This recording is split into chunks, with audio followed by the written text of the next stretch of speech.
so much for joining us today for our Leaders in Tennis webinar. My name is Gráinne O'Neill. I'm the National Coordinator for the Women in Tennis programme here in Tennis Ireland. This role came about through Sport Ireland, so our national governing body here in Ireland, and the Women in Sport policy, which aims to inspire women to take up leadership roles in sport. Today I have three panellists joining me. I have my fellow colleague Aileen on hand in case there's any issues or anything. I just want to thank her and Lisa for all their help and preparation for today. My two other esteemed guests are the reason everyone's listening in today. We have Helen Shields and Judy Murray. I'm so honoured to be joined by both these ladies. I'm really excited, as is everyone, to hear from them today. So before we get underway, I just have one or two things I want to draw your attention to. So just to let you know, today's webinar, as you can see, it's being recorded. For those of you who may be unfamiliar with Zoom and how it operates, so if you just hover your cursor over the screen right now, at the bottom of the screen you'll see a Q&A box.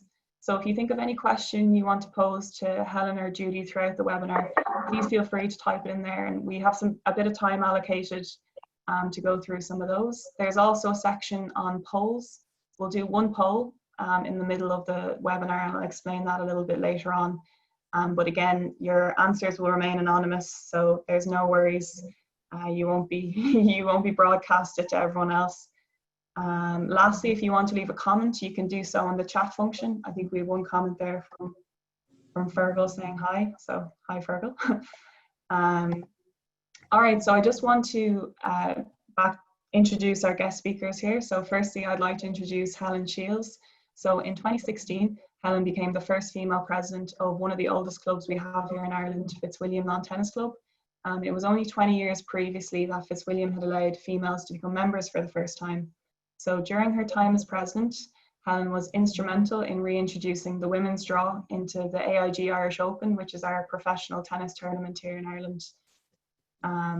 So actually the previous 11 years, it had only included a men's draw. So Helen served for 2 years as president and paved the way for future female members in Fitzwilliam and beyond to follow her footsteps. I'm also honoured to introduce Judy Murray, my second guest. So Judy is a former professional tennis player and has gone on to have a very successful coaching career as Scottish national coach and later as Federation Cup captain for Britain. She's used her platform to grow the profile of women's tennis, along with developing several tennis initiatives, which include Miss Hits, a really fun, engaging starter program for girls aged 5 to 8, Tennis on the Road, which takes tennis into remote and deprived parts of Scotland, and She Rallies, a program with the LTA to encourage more women and girls to get into tennis across the UK. I couldn't think of two more suited women to speak at this webinar, and I want to thank you both for taking the time to share your expertise today. I think it's time we just dive straight in. I'm going to pose this question to you both, but we might start with yourself, Helen, if that's okay. So would you mind explaining the importance of having forums like this and ultimately the importance of having female leadership in tennis? Okay, well, hi to everyone today, and thank you very much for inviting me along. I'm delighted to be here to participate. For me, the most important thing for having a forum like this is really so that we can share experiences and that other people can learn from what anyone who's at the forum has done in terms of their progression to leadership and experiences they've had along the way, and very much to encourage others to come forward to take up leadership roles. I think probably if one was to generalize, females can be a little bit slower or quieter or less confident about coming forward. So I think forums like this just allow us to, as I say, share the experiences, to show the importance of having both male and females in leadership. It's really pretty obvious. I think, you know, nowadays it's all over the world. We see, you know, prime ministers, presidents in various sports federations, business, you know, medicine, everywhere. It is the norm, and I think you know, showing us having these chats and these forums maybe just exposes all of that a little bit more. Absolutely. Yourself, Judy? Well, I'm a huge believer in the power of bringing women together. I think in all of the programs that I've created, Miss Hits and She Rallies in particular, any coach development opportunities or conference opportunities that we have created that have just been women, you don't find egos in female coaches. You find much more willingness to network and share, and you find much more confidence to ask or answer a question than you do in a traditional sporty environment where we're nearly always very much in a minority. And I think that to encourage more women to step up and speak up in whatever platform they work in is really incredibly important. And I think that we as women, if we all supported one other woman within our network who we could put an arm around from time to time, mentor from time to time, share experiences with, we would start to grow more confidence and grow more numbers in our workforce, because we won't get more women in leadership positions unless we create some kind of career pathway, you know, rather than just, we have in coaching a qualification pathway, but we have no career pathway. And that is largely in tennis because there are very few salaried jobs, so everybody has to kind of start their own business. But somebody needs to be creating the opportunity and the pathway to develop for those who are capable of it and who want to do so.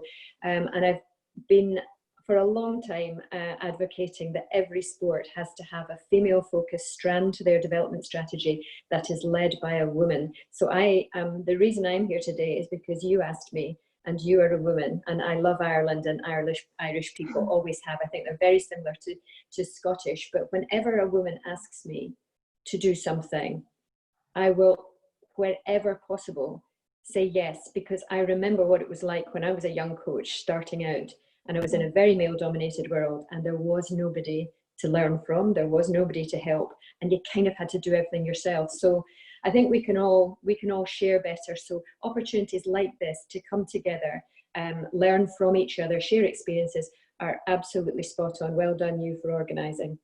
No, well done. Thank you for joining us.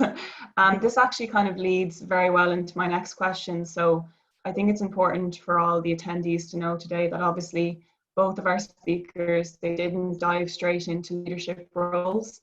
You both might let me know kind of your own pathway to leadership. So what was your introduction to tennis like?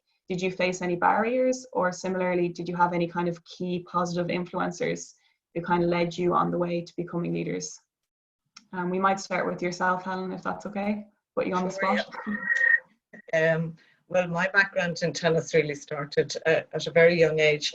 My father was a great tennis player.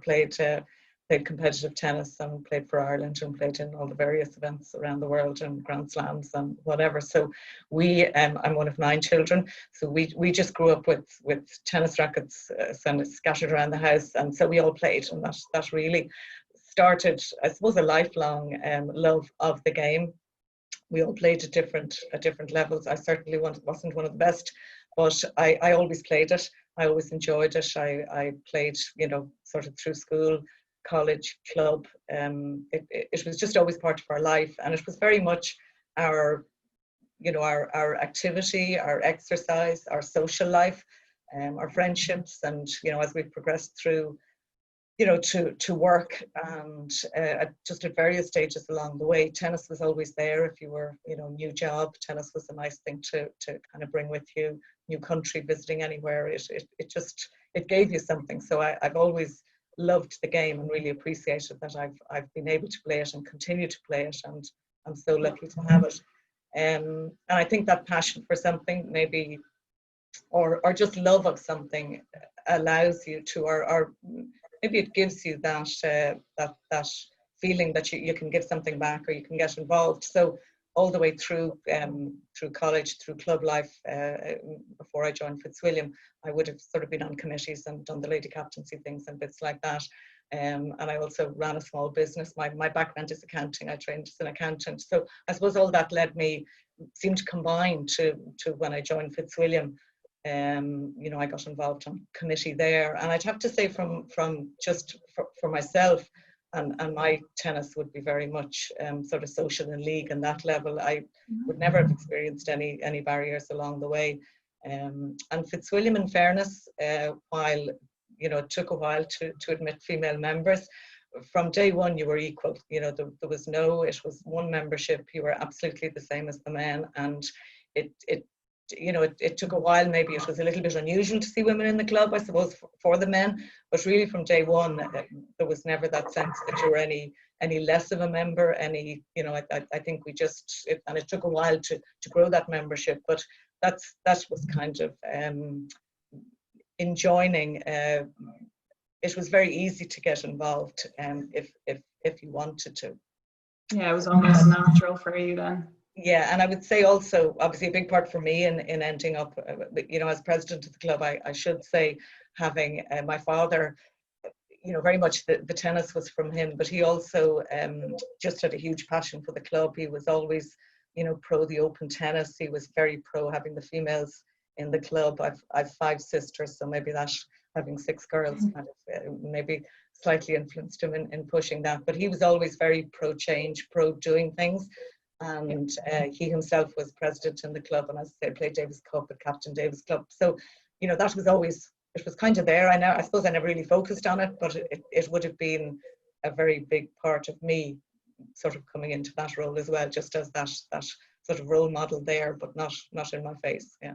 Yeah, absolutely.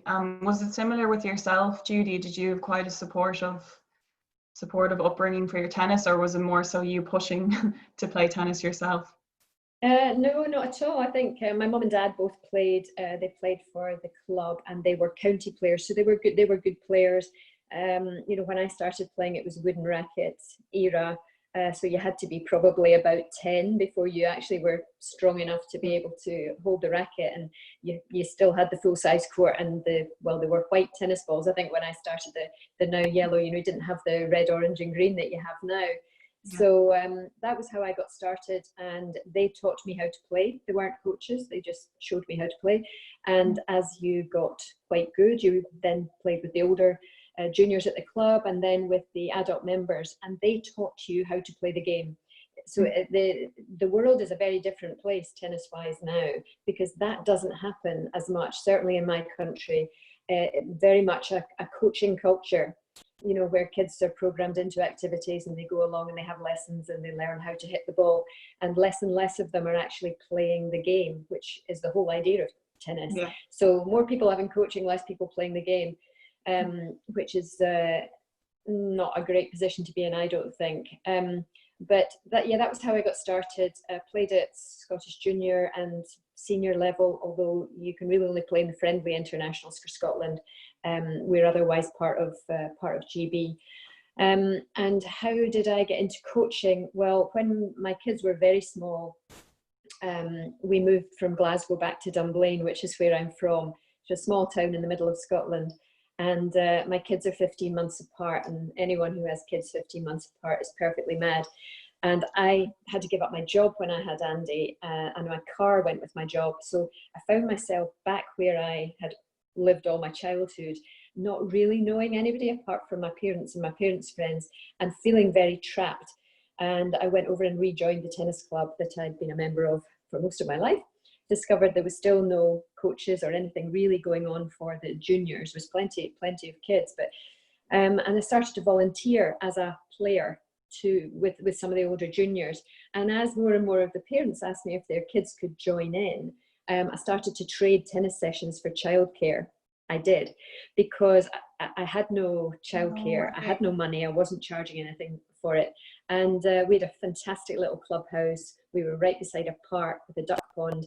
So the parents had to look after Andy and Jamie while I did an extra hour here and there. And that was really how I got into it. So very much from a volunteer, I learned how to coach eventually, or how to teach. But actually I taught the way that I was learned, which was teaching them how to play the game, how to cause trouble, how to avoid trouble, how to get out of trouble. And if you stick with those 3 things, you will learn how to play the game. Just ask them those questions.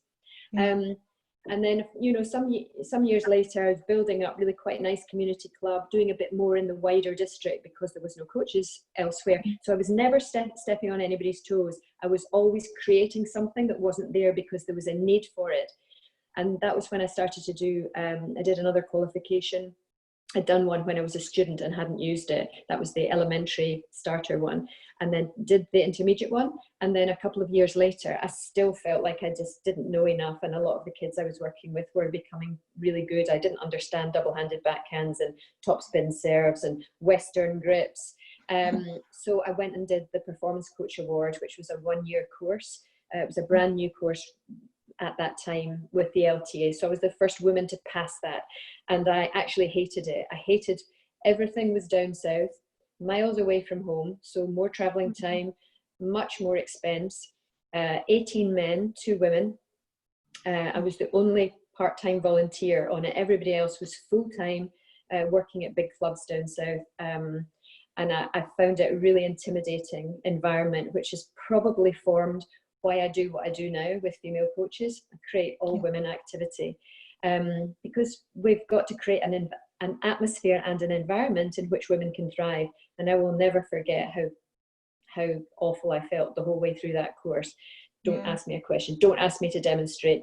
Don't put me on the spot. Really hated it and passed it. And, you know, realized that when I passed it, that I'd passed it because I was clever. I didn't pass it because I was a great coach. What it gave me was a lot of information, but it didn't form me or transform me in any way as a person who could deliver, because the course was so information based. And that has formed me as well into everything that I do on a coach development side is all practical, and it's all join in, and it's lead by example. Come and watch what to do, why to do, how to do, and how to be, because we all know how to be and how to do is just as important as what you do. In fact, probably more important in terms of retention of players over the long term. And from there, I became the Scottish national coach. I did that for 10 years, grew some great little players, grew some great coaches, including Leon Smith, Davis Cup captain. Stopped that to concentrate on Andy and Jamie's career when they were 17 and 18, 19. And went with them for a number of years, because somebody's got to manage all of that side of things. You know, when you're young, you can't do that, the life and business stuff yourself.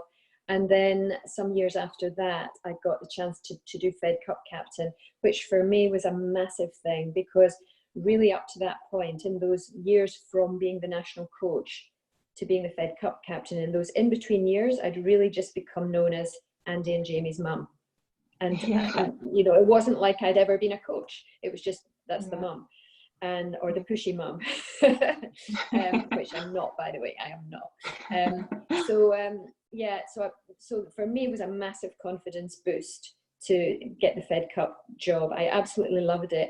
And that was the start really of me growing in confidence, because I had to face the media. I had to manage, you know, as something on a big scale. I was more in the profile, more higher profile. So lots of life skills that I had to learn to manage that job. And then, you know, really from there, I finished that in 2016, and I've gone completely back to grassroots. And I figure I could have a much more long-term impact on the development of tennis in Scotland in particular, and in the UK, and on women's workforce by being a female coach role model. I hope around the world. I work with the WTA as their community ambassador. So I run workshops for coaches, teachers, parents, kids, sponsors around some of their major events. So I'm really growing the female side of the game in other countries as well. Very, very lucky to do what I love and to still love what I do, even though I'm absolutely ancient. No, you're not at all. I have to admit something. When lockdown happened in Ireland, I was one of the first to do the Misfits course. I thought it was brilliant. I really, really enjoyed it. But I think it's so important to keep stuff fun and engaging for kids, and to kind of get them rallying as soon as possible. I really enjoyed like the use of the balloons and the various different things like that. So I just want to say thank you for that, because that gives me some ideas myself for my part-time coaching. I might just do, I'm going to take it away a little bit, and I might just do a specific question, and we'll start with yourself, Helen, and then I'll have a specific question for Judy. For you, Helen, obviously, I kind of mentioned at the beginning that you were instrumental in getting the women's draw back with the Irish Open. You might just explain to our viewers here just why that was so important to you when you were president at Fitzwilliam to get that done. Well, I suppose, as I said, growing up, we all kind of played in this mixed tennis environment, as in the boys, girls, men's, women, they played beside each other. And as a youngster, I had always gone into the old Fitzwilliam in Lad Lane and watched the Irish Open, and it was always just a ladies and a men's tournament. And then it in latter years it dropped out. I really wasn't focused on it, not being part of the Irish Open, which is now the AIG Irish Open. But at the time, for those 11 years when it wasn't there, I was probably too busy bringing up children or something. I wasn't quite as focused, and it just struck me, here we were now in sort of the Premier Tennis Club, we're an equal club. We have this female membership, and yet we're sort of hosting a men's only Irish Open. It just didn't make any sense. So I became deputy president in 2014, and I just thought, now if we can get that, I knew it would take a while, but if we can get a sponsor on board and get a bit of support for it, to have that men's and ladies event, to be able to see both playing with each other I felt for the sponsors, it would be so much better to have them side by side. I thought for spectators, for sports people, for young people to be able to see what would be the top in Ireland certainly participating, and it just was very natural. And fortunately, between Tennis Ireland really getting behind it on a sponsor, and Richard Fahey, who had just started with Tennis Ireland, was very keen as well, very supportive together with Aileen. So we did manage to actually pull it off, and I think everyone would have said it was a better event for it, but for me, just for that whole sort of role model, visibility, and enjoyment, and to me, at the end of the day, a big thing about the sport is actually enjoying it. I can remember Judy saying, she spoke at my annual dinner, and as Judy says, she's always a big fan of supporting women in what they're doing, so thank you again. But I remember her saying in the early days when she was playing, when she was running tournaments, and obviously Andy and Jamie were probably better than a lot of the other children, how they always had things on the side for the other children that were losing their first round matches, or just because nobody wants to be beaten all the time. So for me, all of those experiences, girls, boys, men, women playing together was really important for the youngsters and for the game. Yeah, I think that ties in really well. Well, it ties in really nicely with the Women in Sport policy now at Sport Ireland, but also with the 2020 movement. I'm not sure if you're aware of it, Judy. I'm sure a lot of our attendees here are aware, but it's kind of an initiative that's gone on in Ireland. It's kind of an all-inclusive movement to change cultural perceptions of women's sport.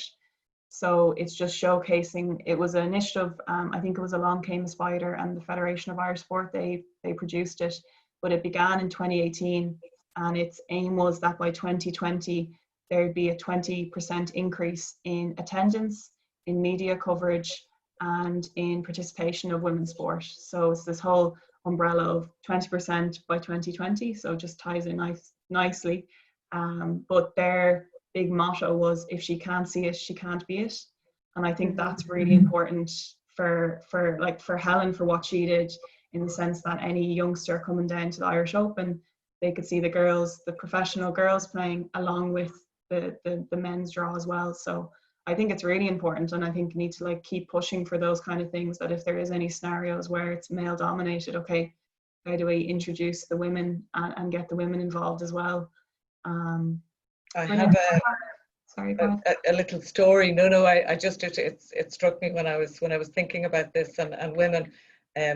I have twins that were born in 1997, and when one of them was about, I don't know, 8 or 9 or 10, they said to me, has there ever been an Irish male president of the country? And it really flummoxed me, but they, since they had been born, it had only been Mary Robinson and Mary McAleese. So in their lifetime, that female president. So it is that if you don't see it, you maybe can't imagine it. And they hadn't seen, even though maybe somewhere in their little copybook was all those previous wonderful male presidents of the country, but they were seeing on the screen wherever female presidents, and that thing of it just makes you think, you know, what you see is maybe what you believe and what you strive for. Yeah, it's a brilliant story. Yeah, it's so true. We're going to change away and go into more of the coaching side of it. And I have a specific question for yourself, Judy. And I think we actually have a question as well that's after coming in from Louise Walsh, and hopefully we can kind of answer that as well. I'll just call out Louise's question first.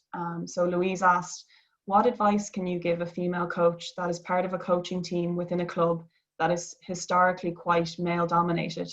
How does she progress her career? What tips or skills can the panel give? So I think that ties in nicely, because I was kind of hoping to just get your own understanding and your own experience being a first-time coach and being a female coach in Scotland, and how you progressed. So. Yeah, I think so it's a really good question, and it's a situation that I have over the years heard many female coaches talk about, and you know, being in a male-dominated environment and feeling that they can't break through, that they're not getting opportunities because it becomes the boys' club. So for you hear that a lot. I think, I think that anything that I say here, it's never going to be a one-size-fits-all, because I don't know you or your coaching environment. But the one thing that I would say is that if you can find someone on that team who is like-minded like you, who has a shared philosophy of coaching, or you know how the game should be developed, because you always feel a lot more secure if there is somebody else who you feel has got your back. I'm a big believer in all the new women that we're training up in coaching, to encourage them when they're starting out to work alongside somebody else. So you know, taking that first step can be quite intimidating, to present something in front of an audience. Take a friend with you, take another club member, or take another junior. You can do all the demonstrations together. Somebody's got your back in terms of equipment, or kids want to go to the loo, you know, whatever it is. So I think it's finding somebody like-minded that you can bounce off. But also in terms of learning for yourself, I mean, I've always felt that so many coaches work in isolation. They don't have people to learn from, whether that's learn good things from, or sometimes you can learn from seeing bad things and think, I'm not going to do that. But I think the more that we can create opportunities to bring people together, so whether it's like on an online forum like this, whether it's on a WhatsApp group, so we have a really good closed Facebook page for Misfits and also for She Rallies, and people ask questions and answer each other's questions. They share ideas, they share stories and experiences of, I've just run one of these, here's my poster for it, here's what I did. And it's just, you don't feel like you're so on your own. And just try and empower yourself. If there is nobody to empower you, try and empower yourself as much as you can by learning from, there's so much out there on the internet, on YouTube. Things like this. I mean, you know, on Sunday I'm doing one with Tennis Canada. I've done one with Australia. I did one in Switzerland the other week. You know, and you always come away from it thinking, God, you know, we're a gang. We're all in it together. So I would say to you at Tennis Ireland, create a big group, an Irish group, and create some regionalised groups as well for women, so that nobody feels like they're on their own. And you know, within your role, you know, and it's great that there is a role really just targeting the women's side of the game, because it's not just about coaching. Everything has to join together: the competitions, the marketing, the development, the coach education, the job opportunities, the administrators. You need everything to work together to help you to get up to, you know, the top of the tree, wherever the top of the tree is. But you need experts at every single level, and everybody needs to feel valued.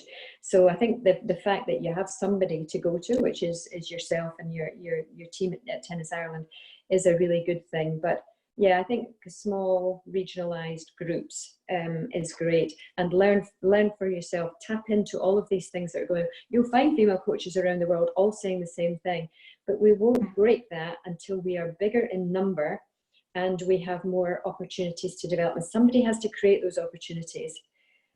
Because you can't just suddenly go, oh, we need 20% of women governing women's sport. and they're no good and they can't contribute. You need to develop and nurture and empower those women so that when they get into a position, they can actually make a difference. And so often in sport, the key decision-making roles are made by men. We need to find men at the top of our sporting organisations or clubs who understand the world according to women and the importance of equality, because tennis in so many ways leads the way as a 50-50 sport. Our fan base of people watching tennis is relatively 50-50. It's the #1 family sport for men, for women from age 5 to 95. We've got so much going for us. You know, the 4 biggest events in the world are mixed events, and they have mixed doubles, and people love mixed doubles. We're so ahead of the game in so many ways, but when you bring it back down towards grassroots, we're not equal, and we have to make it happen. We have to, like Helen said, show up, stand up, speak up. And if that's tough, and tell me about it, I know it's tough, and I don't have a problem speaking in front of big audiences anymore. But if you'd asked me 10 years ago, I would have been my worst nightmare. But I got sick of going to overseas conferences where I was trying to learn and finding that maybe 9 or 10% of the audience at every single one, regardless of country, was women. Yes. And that all the presenters were men. You might have a few more now on the women's side, but back then it was all men. So if you're looking for a role model, you won't see it. So again, what Helen said, if you can see it, you can be it. And I got to a stage in 2010 where I kind of got, I had a go at the ITF. Dave Miley, who was the development director, and I'd known him for years, since our younger days. And the ITF had just announced that a new board, and it was 14 men, and it was during US Open, and I read it in the paper, and I just was furious. I went, who's looking after the women's side of the game? This is a global developmental agency for tennis. And so I went off and found him, and I went on a rant. And he said, right, have you finished? And I went, yes, I've finished. And he said, okay, well, the Constitution says that unless women, and we can only pick for the board who's put forward by the member nations. So it was even worse than I thought. 206 member nations, next to no women put forward, nobody to pick. So we argued it for a while, and I said, how's it going to change? And he said, well, it won't change until women stand up, speak up, etc. And he said, well, look at you. He said that you've got a profile in the sport. This is 2010.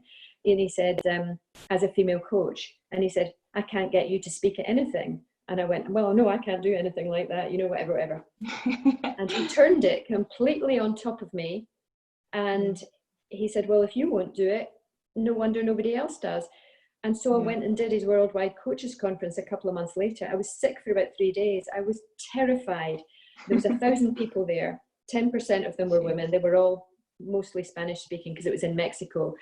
And I honestly was really, really sick to my stomach. I just wanted to get out of there. But once I'd done it, I started thinking, I could have done that better. I didn't do that. I watched other people. I took tips from other people, things I liked that they did, things I didn't like. I observed people in the audience and whatever. And I thought, right, that's it. I'm going to do 3 of these a year as a female coach to take one for the girls. And I'm going to get better at this. And that is what I did. So we kind of have, it's all very well to sit back and complain that things are not fair or they're not happening. And I know it's tough, but what can you do about it? How can you create a niche for yourself? As a female coach, we can create niches for ourselves on the girls and women's side of the game, because largely the men are not as interested in that side, and we are women. So find your niche. Believe in yourself, because if we don't believe in ourselves, we can't expect anybody else to. Yeah, no, I think that's so important. I think you've kind of touched on, I was going to ask a question about kind of having male champions for female sports. So have males who are advocating and, you know, supporting and sponsoring women's sports. And I know your own son, Andy Murray, is fantastic. Like I remember he kind of caused media stir when he had Amy Maresmo as his coach. But I think it's so important to have males advocating for female sports and supporting, and you know, like being male champions essentially. It was actually really interesting. I know he article, I think, in the Olympic website recently, and he talked about how in all his wins and losses in Wimbledon in singles and doubles, the most positive feedback he got was when he partnered up with Serena to do the mixed doubles in Wimbledon. I just thought that was really, really interesting that like people were so positive and supportive of that. So yeah, no, so I fully agree. I think it is difficult, but you do kind of need to put yourself out there. Even for myself, this is new for me. I'm as nervous probably on not as big scale as you had, but no, I think that's really important.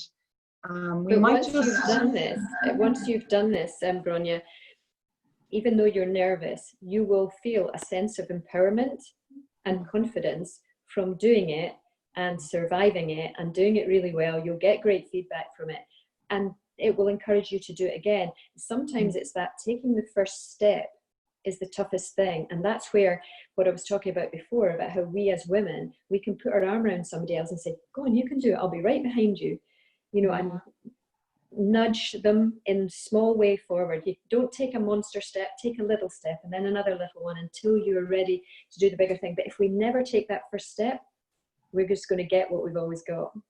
Yeah, that's so true.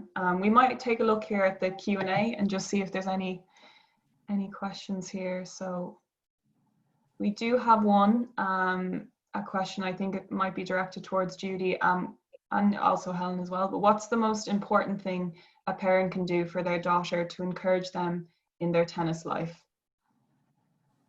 Do you want me to answer that one, or yeah? Oh gosh, I think the most important thing that any parent can do is create opportunities for them to develop whatever it is that they're interested in, and support them every step of that way, whether things are going well or whether things are not going so well. And I think that in any sport where there's a win-loss thing, it often happens that kids feel pressure to win, and they struggle with defeat. And I think that's the parents need to understand that. So I think it's be there every step of the way. Learn as much as you can about what tennis is going to demand of your daughter and what it's going to demand of you as a parent in terms of your time, your finance. It's an expensive sport once they get into it. But you know what underpins it all is enjoying the game, falling in love with the game. Create a nice and fun, stimulating environment, whether that's within the club, whether it's at the competitions and so forth. But in an individual sport like tennis, the onus is very much on the parents to make everything happen. I always talk about this a lot, that if my kids had gone into a team sport like rugby or cricket or football, and they'd been good at it, they'd have been signed up by the club, and the club would have taken care of the fixtures and the training and the kit. And largely as a parent, I would probably have had to do a taxi run back and forward, but not had to do everything that tennis demands that you do. You find the coach, you book the lessons, you pay for it, you join a club, you enter the tournaments, you hang around the tournaments supporting, you bring them back home again, you pay for everything.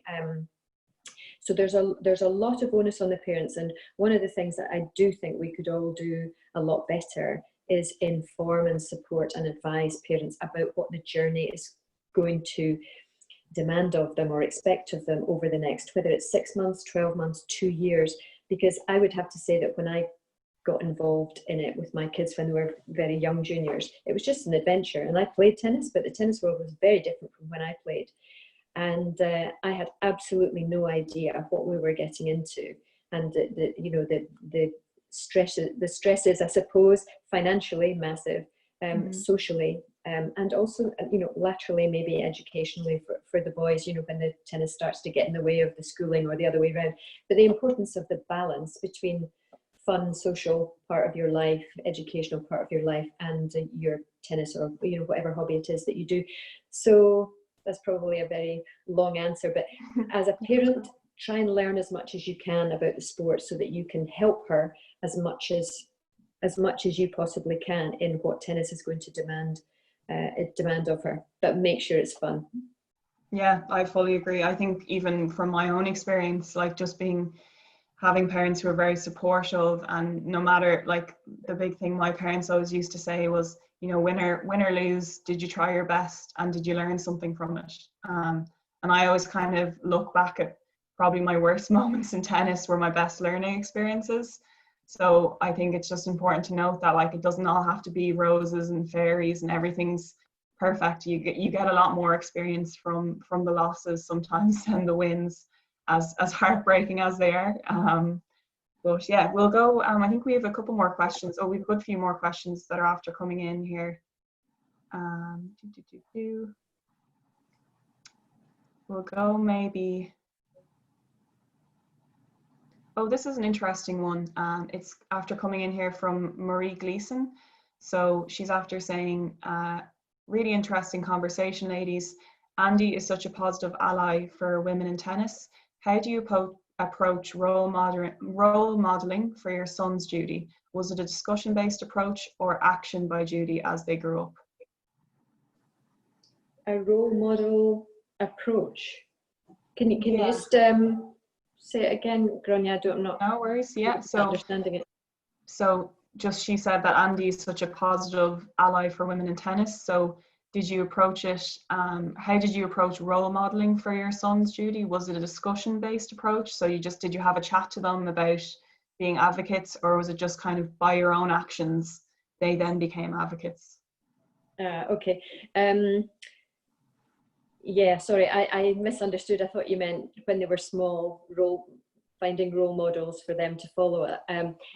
Yeah, no, as role models. No, do you know what what you said about trying your hardest in the previous question?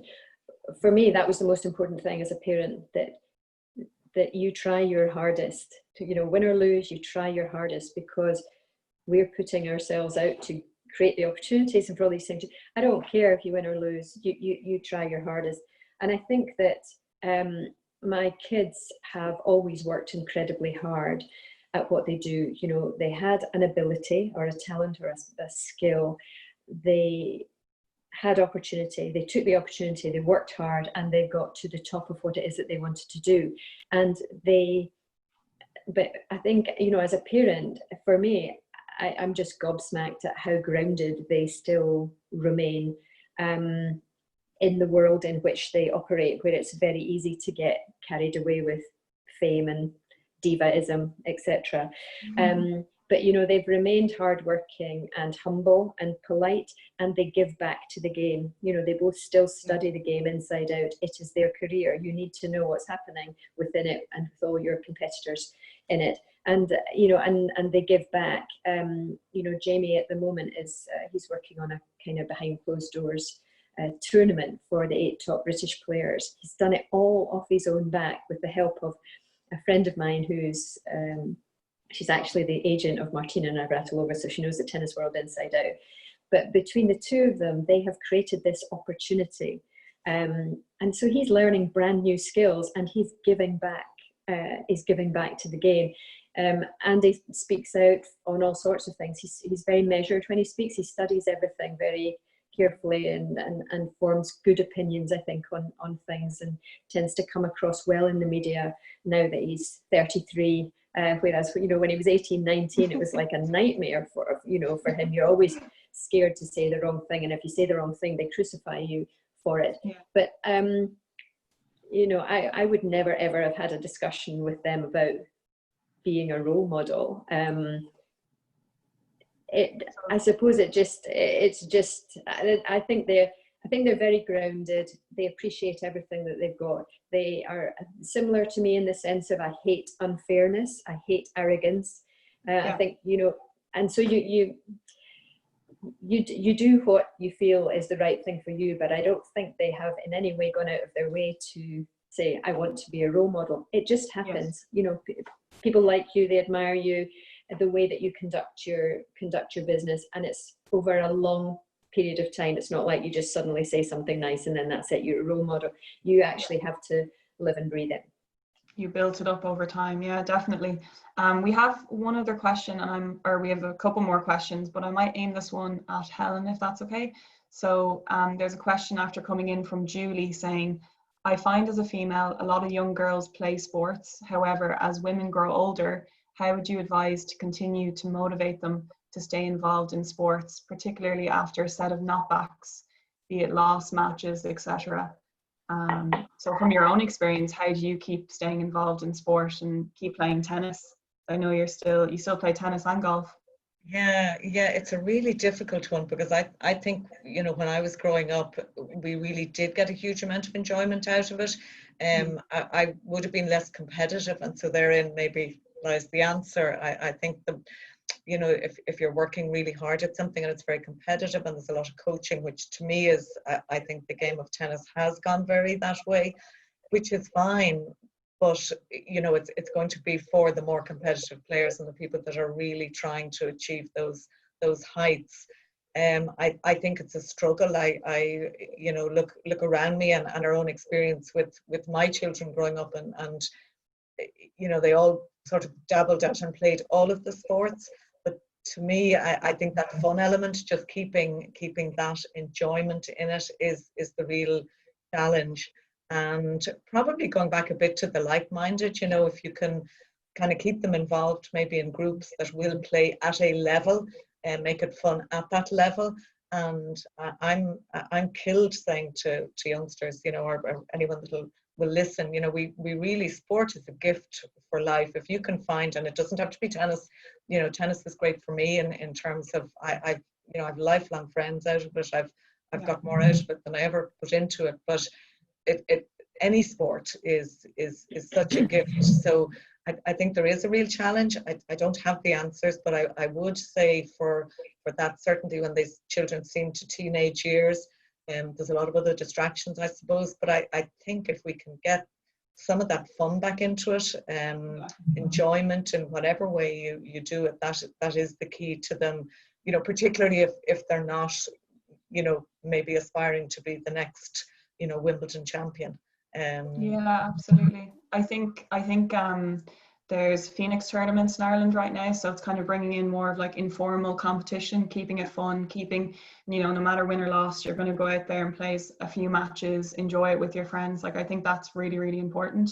Yeah. And then as well, just maybe to have kind of a buddy to bring along to tennis. Like, I know with a lot of sports, there's a huge fear factor of, I don't know where the changing rooms are, I don't know where to park, don't know what to wear. So sometimes it's a lot easier if you just can kind of bring a mate along and just say, look, we'll go to this together, we'll have a laugh, you know, even if we don't enjoy it, we'll both be there together. So I think that's another good way of looking at it. I have a really good question here from Nora, who's actually the Women in Sport lead. So hi, Nora. She asked a question towards Judy. She said, Judy, you mentioned women-only coaching courses quite a bit. Do you think these are key to encouraging more women into coaching? Or can coach developers do more to ensure the environment on coaching courses is welcoming to all, and so women and men attend the same course? I think it would be nice to have, to have both. I think, you know, certainly in the UK, we are not getting women coming into tennis coaching in any huge numbers. You know, a bit like what we talked about at the start, you know, there are no salaried jobs. There are very few even part-time salaried jobs.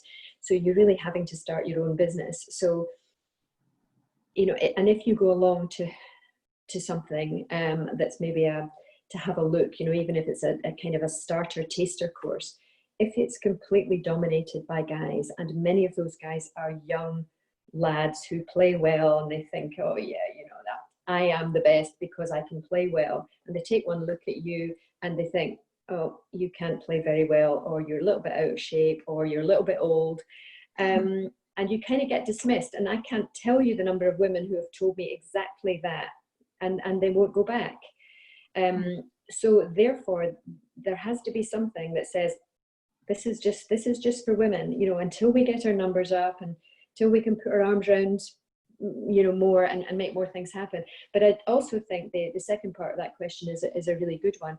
We need to, as part of our coaching qualifications, address much more the difference of working with boys to working with girls, or men to women, in terms of the way that we communicate, the content that we use, for example. And that needs to be a much bigger part of our coach development courses and our coach qualifications right at the start. So for me, I think to significantly grow the numbers, the way that we've managed to do it with our She Rallies program was, you know, we started off with 26 ambassadors. Each ambassador had a very small part-time retainer, about £2,000. I trained them to deliver 4 different courses, and they went back into their backyards and they created a network of female activators, from teachers to club members to older juniors, to help them to grow their business and to grow a kind of female army in their backyard. We've got 54 ambassadors now, and we could do a lot more, but there's absolutely no question there is a completely different atmosphere when you have all women coaching courses or get-togethers. Yeah, absolutely. We have actually plans in my own role that we're hoping to do a female only coaching course and just see if you know, that affects it, or if we get much more positive feedback. And that's not to say that, I don't think it's not to say that, you know, the men on the course aren't welcoming, but like you said, it can just be intimidating if you go into a room and there's, you know, however many guys and you're one of the few girls. So we have plans obviously to do a female only, so hopefully that can alleviate some of those issues and encourage more women to get involved in coaching. Because like you said, I know you've mentioned it, I think I was part of an Instagram, or I joined an Instagram live that you did recently, and you talked about that it is a difficult career path, but it's also extremely rewarding. And actually, I know from when you mentioned at the beginning how you kind of fell into coaching, I was in a similar way. I just started hitting with a couple of the juniors in my local tennis club, and then I kind of said, you know what, it'd be good to get a qualification and continue this. So I think it is really important, but like you said, it's probably good to have a bit of both. Let's see here if we have another question. We have a good few after coming in here, and I'm sorry if I don't pick your own one. There's one here for you, Helen. Back to you. So for Helen, do you see future female leaders in Irish tennis or in Fitzwilliam? And do we still have work to do in this field? A difficult one. I think, yeah, well, I think, as I said earlier on, you know, I've always found Fitzwilliam to be very, very equal. So in terms of the Fitzwilliam end of things, I would say there are plenty of opportunities for women in roles there. And, you know, we're fortunate. Obviously, it took a couple of men to support my nomination, or to ask me to stand for president. So it you know, it did come from a man, which it sort of, at the time, it was obviously had been a male dominated committee, and all the previous presidents were male.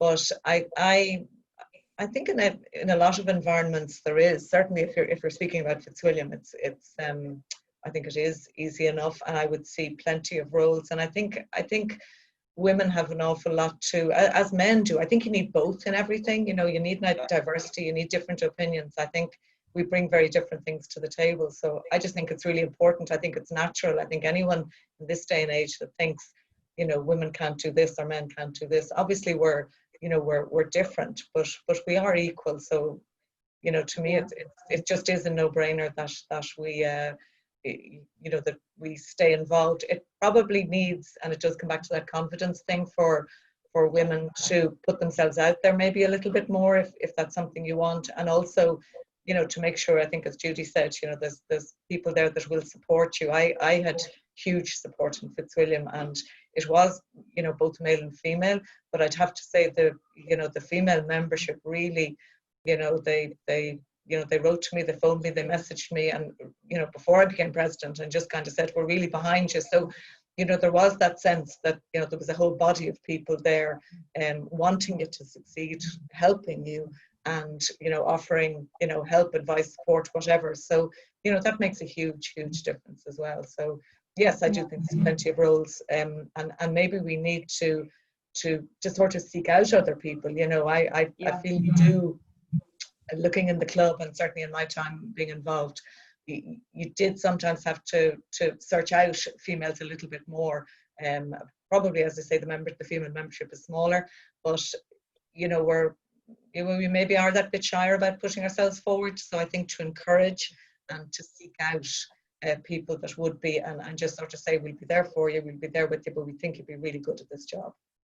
Yeah, I think that's a really good point. I think you made a really good point as well, and it's something that I found since I've started, when I kind of introduce myself and explain my role, I get this kind of look, and I think it's important for people to know that it's not kind of a women for women initiative. It's kind of all of society for all of society. Like, I'd love ideally that, you know, a couple of years down the line there isn't a role like this, but I think for now it's important. I think it's something we do need to focus on. I'm conscious of the time here, and I do want to ask one other question here. I'm sorry if we haven't got to your question in the Q&A.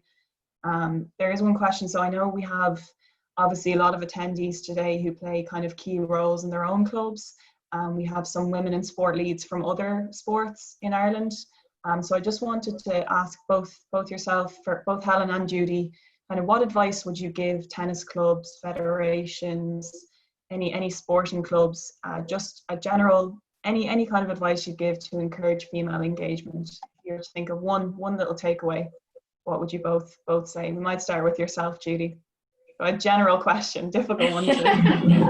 That's quite a far-reaching question. I could go on forever, as you probably know. Yeah, I think it's understand all the different user groups that you represent, and make sure that your board represents each of those user groups, so that you have somebody in a decision-making position who actually knows how that user, what the needs are of that user group. Because we are we should be a much more diverse sport than we currently are. And I think if we had more diverse boards representing all the different types of input, it would help us to be a more diverse sport, tennis. Yeah, that's very fair. Do you have anything to add, Judy, Helen? No, I think what I've sort of said before is that we, you know, as a group, really do encourage and support others doing it.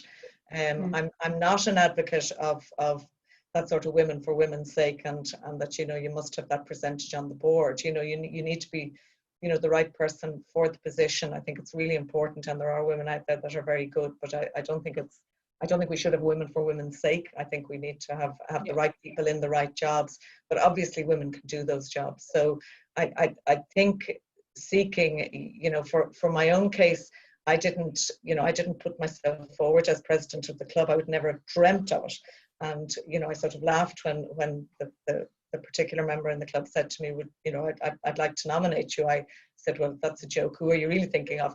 But, you know, I think that whole idea of sort of seeking people out and encouraging them and believing in them and pushing is what I would say. You know, believe in yourself and use the support network that you have. But if you're trying as a club to get more women involved, or to have that diversity, and it really is so important, I think you do need to do a little bit of work, you know, sort of go out there, seek them out and support.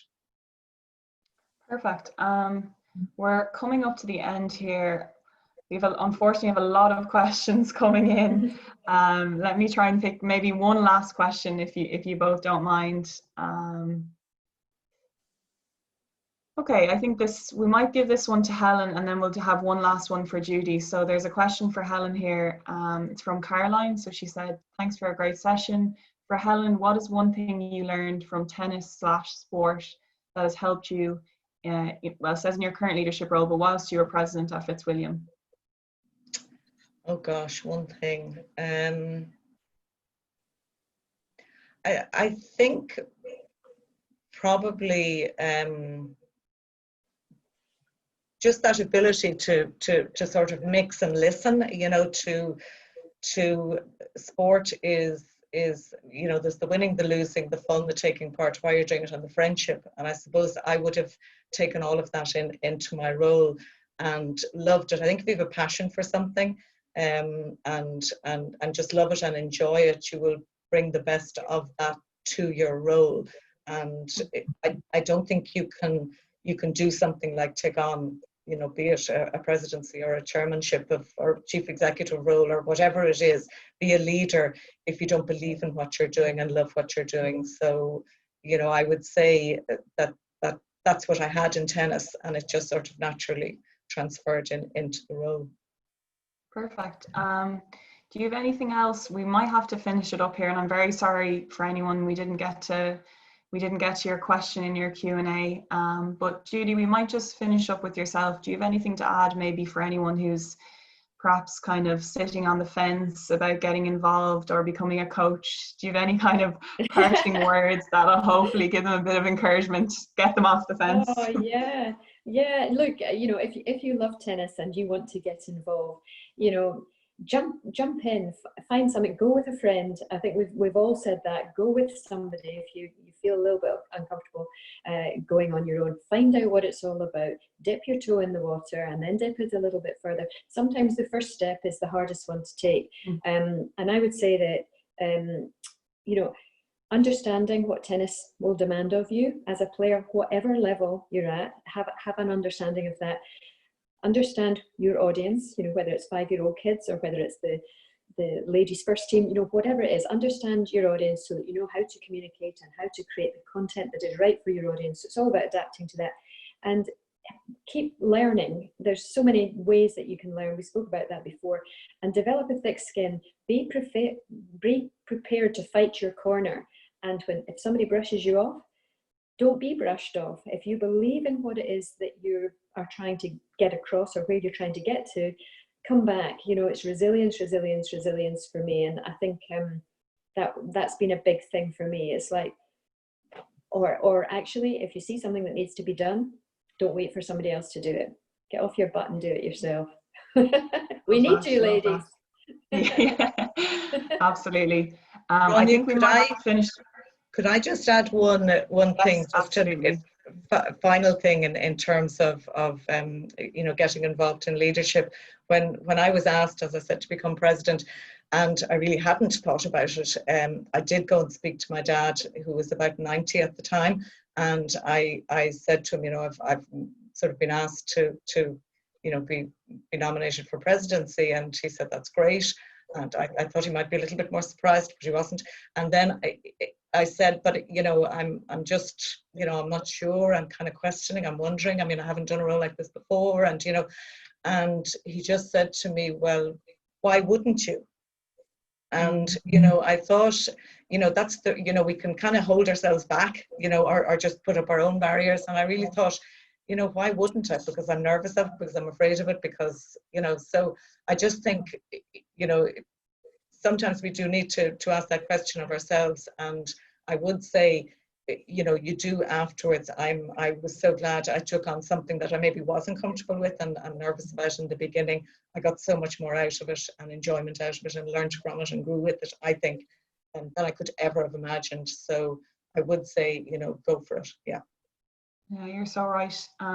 It's a great time to finish up on, because I think hopefully we've been inspired to get out there now, and hopefully when the phases start lifting, we can get back onto the courts. It'll be great. I hope everyone enjoyed listening to today's webinar. I'm so happy we got to do this, and I really just want to say a big thank you to Judy and Helen for taking the time today to share their own expertise. I think we've all learned a lot, and we're all delighted for you to be here. So I really just want to say a big thank you again. I just want to end up on, when you do leave this webinar, there'll be a really short survey to fill out and be really beneficial.